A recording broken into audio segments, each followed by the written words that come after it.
जिंदगी कभी कभी ऐसे मोड़ पर लाकर खड़ा कर देती है जहां ना आगे रास्ता दिखता है, ना पीछे लौटने की हिम्मत बचती है। आदमी सोचता है क्यों हुआ ऐसा मेरे साथ, लेकिन वक्त बीतता है और एक दिन वही चीज जो सबसे बड़ा दुख लगती थी वही सबसे बड़ी सीख बन जाती है। ये कहानी है एक ऐसे इंसान की जिसने सब कुछ खोकर ही सब कुछ पाया और आखिर में यही कहा, जो होता है सब अच्छे के लिए होता है। आदित्य की उम्र कोई ज्यादा नहीं थी, बस 25 साल का ही तो था। चेहरे पर थोड़ी दाढ़ी, आंखों में थकावट और दिल में ऐसा दर्द जिसे कोई देख नहीं सकता था। वो एक छोटा सा काम करता था, ईंटों की फैक्ट्री में मजदूरी। कोई बड़ा सपना नहीं था, बस 2 वक्त की रोटी और एक शांत रात। लेकिन किसे पता था कि जिंदगी उसकी परीक्षा ले रही थी, और वो भी ऐसी जो कई बार तोड़ देने वाली थी।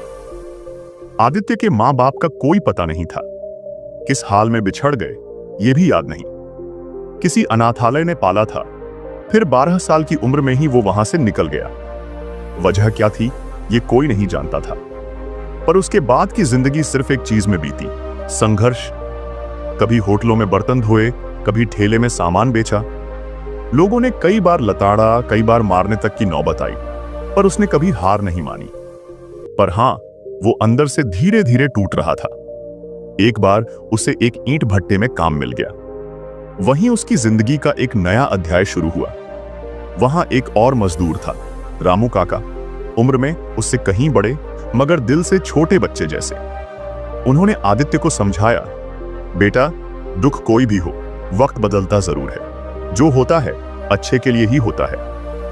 आदित्य ने मुस्कुराकर सिर हिला दिया, मगर दिल में कुछ नहीं बदला। एक दिन की बात है, भट्टे में हादसा हो गया। एक दीवार गिर गई और आदित्य बाल बाल बचा, लेकिन उसके दोनों पैर बुरी तरह जख्मी हो गए। महीनों बिस्तर से नहीं उठ सका, खाने को कुछ नहीं, मदद करने वाला कोई नहीं। रामू काका भी गांव चले गए थे। जिंदगी फिर वहीं खड़ी हो गई जहां सब खत्म सा लगता था। पर इसी अंधेरे में एक नया उजाला हुआ। पास की झुग्गियों में एक बूढ़ा फोटोग्राफर रहता था, दयाराम जी। उन्होंने आदित्य की हालत देखी और उसे अपने पास बुला लिया। बोले, बेटा, तू क्या करता है? आदित्य ने कहा, अब तो कुछ नहीं कर सकता। दयाराम जी मुस्कुराए, चल मैं तुझे कुछ सिखाता हूं। उन्होंने एक पुराना कैमरा निकाला और आदित्य को फोटोग्राफी सिखाने लगे। पहले पहल तो आदित्य को कुछ समझ नहीं आया, लेकिन धीरे धीरे उसे रंगों से, रोशनी से जिंदगी को एक नजरिए से देखना आने लगा। जैसे जैसे उसकी चोटें ठीक हुईं, वैसे वैसे उसकी नजरें गहराई पकड़ने लगी। वो हर तस्वीर में एक कहानी देखने लगा, एक भावना, एक दिशा। उसने तय किया कि अब वो दुनिया को वैसा दिखाएगा जैसा वो महसूस करता है, सच, दर्द, सुंदरता।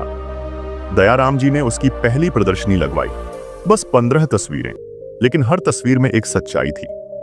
लोग आए, देखा और दंग रह गए। किसी ने नहीं सोचा था कि एक मजदूर की नजरों में इतनी ताकत हो सकती है। समय बीता, आदित्य का नाम फैलने लगा। अखबारों में खबर छपी, फुटपाथ से फोकस तक, एक अनाथ की अनोखी दुनिया। इंटरव्यू हुए, पुरस्कार मिले, लेकिन उसके चेहरे पर वही सरल मुस्कान थी। पर एक दिन जब उससे पूछा गया, आदित्य, अगर वो हादसा नहीं होता तो? उसने कहा, शायद मैं आज भी ईंटें ढो रहा होता।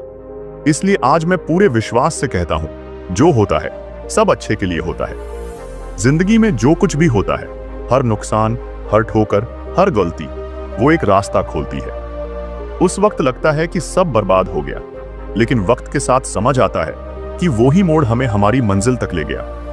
अगर आदित्य का पैर ना टूटा होता तो शायद वो कभी फोटोग्राफी नहीं सीखता।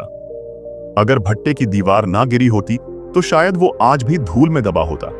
इसलिए जब भी जिंदगी तुम्हें तोड़े, गिराए या रुलाए, एक बार ठहर कर सोचो, शायद यह सब मेरे अच्छे के लिए हो रहा है। क्योंकि जिंदगी हमेशा आसान नहीं होती, पर जो भी होती है वो हमें कुछ सिखाने और आगे बढ़ाने के लिए होती है। अगर इस कहानी ने आपके दिल को छुआ हो तो एक बार लाइक जरूर करें, कमेंट में लिखें, जो होता है सब अच्छे के लिए होता है। और इस प्रेरणा को फैलाने के लिए वीडियो को शेयर जरूर करें। शायद किसी की टूटी हुई उम्मीद आज फिर से जुड़ जाए।